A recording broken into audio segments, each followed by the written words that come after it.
Biology ایک بہت بڑا مضمون ہے اور اس میں ہم لیونگ آرگینزم کے بارے میں پڑھتے ہیں، لیکن لائف اتنی زیادہ پیچیدہ ہے کہ اسے سمجھنے کے لیے بایولوجی کو مختلف شاخوں میں تقسیم کیا گیا ہے، اور آج کی اس ویڈیو میں ہم بایولوجی کی ان اہم شاخوں کے بارے میں جانیں گے، ان اہم شاخوں کے بارے میں اسٹڈی کریں گے۔ تو چلیے ویڈیو کو شروع کرتے ہیں اور بڑھتے ہیں اپنے برانچز آف بایولوجی کی طرف۔ بایولوجی کی پہلی شاخ ہے مارفالوجی۔ مارفالوجی میں لیونگ آرگینزم کی بیرونی شکل، سائز اور جسمانی ساخت کا اسٹڈی کیا جاتا ہے۔ سادہ الفاظ میں مارفالوجی میں ہم یہ دیکھتے ہیں کہ کوئی آرگینزم باہر سے کیسا نظر آتا ہے۔ مثال کے طور پر اگر ہم کسی پودے کے پتے کی شکل، کسی جانور کے جسم کا سائز، ان کے بارے میں اسٹڈی کریں، ان کو جانیں، تو یہ مارفالوجی کے تحت آتا ہے۔ یعنی مارفالوجی میں ہم لیونگ آرگینزم کی بیرونی شکل اور ساخت کو دیکھ کر ان کے بارے میں معلومات حاصل کرتے ہیں۔ اس لیے مارفالوجی بنیادی طور پر لیونگ آرگینزم کی بیرونی شکل اور ساخت کا اسٹڈی کرتی ہے۔ بایولوجی کی دوسری شاخ کا نام ہے اناٹمی۔ اناٹمی میں کسی آرگینزم کی اندرونی ساخت کا اسٹڈی کیا جاتا ہے۔ اناٹمی میں ہم کسی آرگینزم، کسی جاندار کے اندرونی اسٹرکچر کے بارے میں جان سکتے ہیں، اس کے بارے میں پڑھتے ہیں، اس کے بارے میں اسٹڈی کرتے ہیں۔ مارفالوجی میں ہم آرگینزم کی بیرونی شکل اور ساخت کے بارے میں پڑھتے ہیں، جبکہ اناٹمی میں ہم یہ دیکھتے ہیں کہ اس کے اندر کیا موجود ہے، انٹرنل اسٹرکچر کے بارے میں جان سکتے ہیں۔ مثال کے طور پر انسانی جسم کے اندر heart, lungs, liver, kidneys, bones اور مسلز کی اسٹرکچر اور ان کا پوزیشن کا اسٹڈی اناٹمی کے تحت آتا ہے۔ اسے ہم آسانی سے یوں یاد رکھ سکتے ہیں، مارفالوجی باہر کی اسٹرکچر کا اسٹڈی کرتی ہے، جبکہ اناٹمی اندر کی اسٹرکچر کا اسٹڈی کرتی ہے۔ بایولوجی کی تیسری شاخ کا نام ہے ہسٹولوجی۔ ہسٹولوجی میں ٹیشوز کا مائکروسکوپک اسٹڈی کیا جاتا ہے۔ ہسٹولوجی میں ہم ٹیشوز کی اسٹڈی کرتے ہیں، لیکن ٹیشو کیا ہوتا ہے؟ اب سوال یہ ہے کہ ٹیشو ہوتا کیا ہے؟ ٹیشو ایک جیسے سیلز کا ایک ایسا گروپ ہوتا ہے جو مل کر ایک خاص کام انجام دیتا ہے۔ مثال کے طور پر مسل ٹیشو جسم کی حرکت میں مدد دیتا ہے۔ ٹیشو کی اسٹرکچر اکثر اتنی چھوٹی ہوتی ہے کہ اسے ہم اپنی آنکھ سے واضح طور پر نہیں دیکھ سکتے، اسی لیے ہسٹولوجی میں مائکروسکوپ کا استعمال کیا جاتا ہے تاکہ ٹیشوز کی ساخت، بناوٹ اور اس کے خاص کاموں کا اسٹڈی کیا جا سکے، اس کے بارے میں ہم جان سکیں۔ اسی لیے ہسٹولوجی بنیادی طور پر ٹیشوز کے مائکروسکوپک اسٹڈی سے متعلق ہے۔ بایولوجی کی اگلی شاخ کا نام ہے سیل بایولوجی، جسے سائٹولوجی بھی کہا جاتا ہے۔ سادہ الفاظ میں سیل بایولوجی میں سیل کی ساخت اور ان کے کام کا اسٹڈی کیا جاتا ہے۔ سیل بایولوجی میں ہم سیل کی اسٹرکچر اور ان کے فنکشن کا اسٹڈی کرتے ہیں۔ Cell is the basic structure and function unit of life.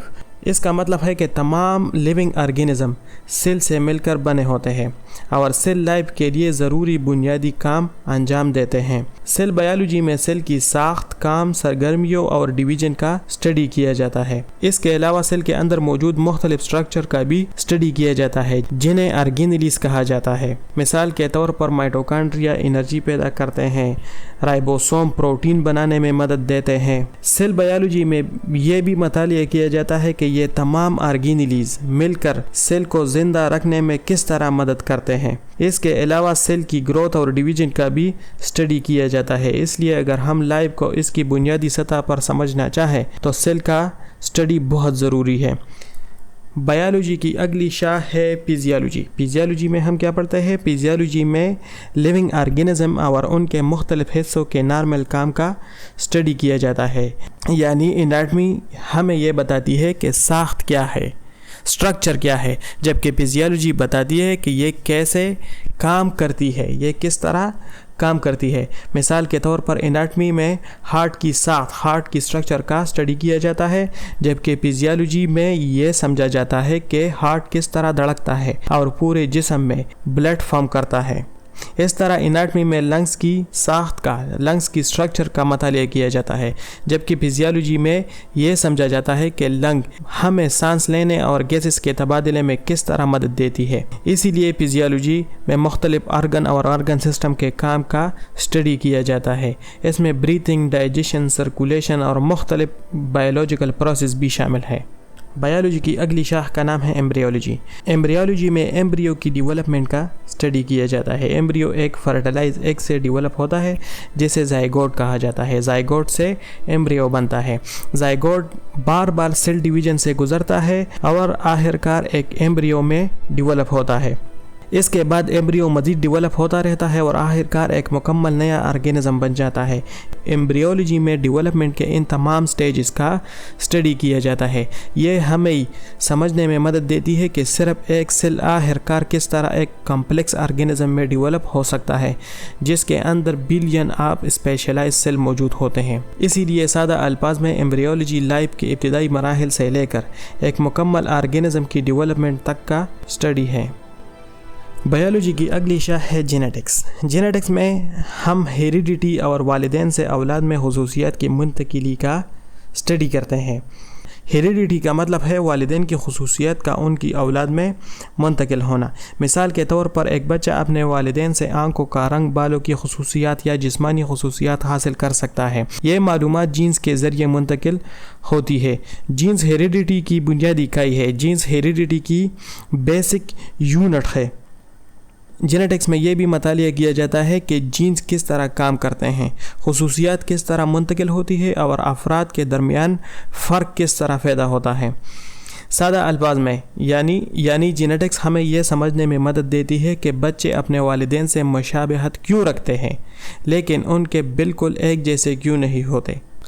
Biology کی اگلی شاخ ہے ٹیکسونومی۔ ٹیکسونومی میں آرگینزم کی شناخت، سائنسی نام رکھنے اور انہیں مختلف گروپس میں تقسیم کرنے کا اسٹڈی کیا جاتا ہے۔ آرگینزم کو ان کی مماثلت اور فرق کی بنیاد پر مختلف گروپس میں رکھا جاتا ہے۔ مثال کے طور پر جن آرگینزم میں ایک جیسے خصوصیات ہوتی ہے انہیں ایک دوسرے کے قریبی گروپس میں رکھا جاتا ہے۔ ٹیکسونومی زمین پر موجود لائف کی بہت بڑی ڈائیورسٹی کو منظم کرنے میں مدد دیتی ہے۔ اس کے بغیر لاکھوں مختلف آرگینزم کا اسٹڈی کرنا بہت مشکل ہو جاتا۔ اسی لیے ٹیکسونومی لیونگ ورلڈ کے اسٹڈی کے لیے ایک منظم سسٹم فراہم کرتی ہے۔ بایولوجی کی اگلی شاخ ہے ایکولوجی، جسے انوائرمنٹل بایولوجی بھی کہا جاتا ہے۔ ایکولوجی میں لیونگ آرگینزم اور ان کے انوائرمنٹ کے درمیان تعلقات اور آپس کے میل جول کا اسٹڈی کیا جاتا ہے۔ کوئی بھی آرگینزم اکیلا نہیں رہتا۔ ہر آرگینزم دوسرے آرگینزم اور اپنے ارد گرد کے انوائرمنٹ کے ساتھ انٹریکٹ کرتا ہے، ان کے ساتھ ریلیشن رکھتا ہے۔